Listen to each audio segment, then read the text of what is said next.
trabalho na Amazônia era com o manejo de recursos naturais voltados à pesca e arranjos das comunidades para lidar, né, com a degradação desses recursos. Então eu tentei olhar como essas comunidades se organizam usando uma framework da Ostrom, que é a Prêmio Nobel, né, em economia, que trabalhava isso, como lidar com esses dilemas de recursos de uso comum, como a pesca, a floresta e depois o clima. E foi durante um desses trabalhos de campo, em 2005, que eu estava na Amazônia coletando dado para o doutorado e realmente com uma dificuldade enorme para se locomover, porque era uma seca extrema. E na Califórnia eu estava lá, todo mundo falando da seca dramática, os jornais do Brasil falando da seca dramática na Amazônia. E assim, das comunidades que eu estava trabalhando, eu falei, e aí, como é que tá essa seca? E as pessoas, sim, tá super difícil, mas 97 foi pior. Então levei isso para a Universidade da Califórnia, meu orientador já estava trabalhando um pouquinho com o tema de mudança climática, né, do ponto de vista social, de um antropólogo, e aí a gente começou a investigação, eu comecei a investigação como as pessoas percebem essas modificações na paisagem e como elas associam isso a eventos voltados, como a gente pode associar isso à variabilidade climática ou mudança climática, né, se a gente pode chegar lá. Muitos dos casos, em modelos e etc., a gente fala cheia e seca. Para o local, isso não é só cheia e seca, né? Então tem uma nuance, que é a subida da água, tem a cheia, depois tem a descida da água e tem a seca. Em cada uma dessas estações, que eu chamo de estações hidrológicas, tem padrões ecológicos associados, atividades específicas de subsistência e de cultivo de alimento ou de coleta de ações extrativistas, que as pessoas associam de acordo com esse regime hidrológico.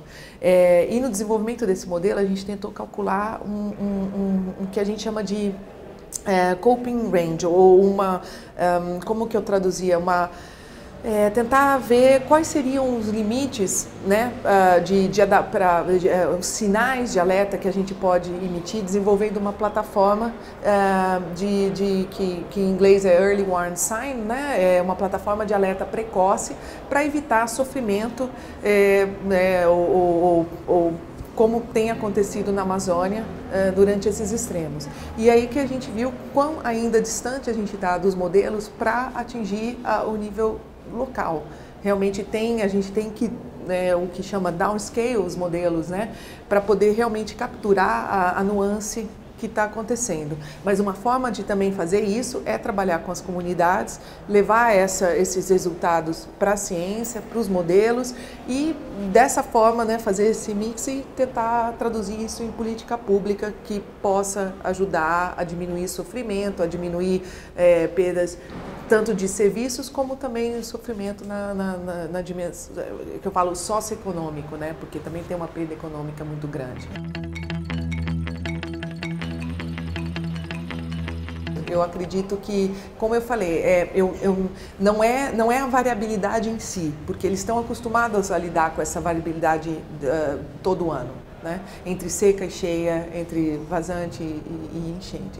Eles têm uma habilidade de lidar, mas é a incerteza que desses eventos, né, da seca extrema, de uma cheia extrema, que estão aumentando. Eles já são vulneráveis, como eu disse, são comunidades remotas, a gente tem uma ausência de Estado para a Amazônia, a gente tem uma deficiência de educação para a região, de saúde, infraestrutura e acesso ao mercado e governança, se a gente diz. Então, tem uma série de aspectos que, como eu mostrei, que já caracteriza a Amazônia como pobre com relação ao resto do país, né?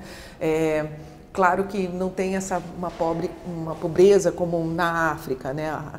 A miséria, mas ela tem essa pobreza que a gente chama por ser remota, por estarem distantes. E esses eventos, eles só estão exacerbando essas vulnerabilidades. Então, essas incertezas que são criadas sobre o aumento da variabilidade interanual, elas estão reduzindo a habilidade de resposta, né? E reduzindo, assim, a capacidade de adaptar. Elas têm uma capacidade de adaptação muito grande, mas estão se tornando cada vez mais vulneráveis à medida que esses eventos extremos estão acontecendo.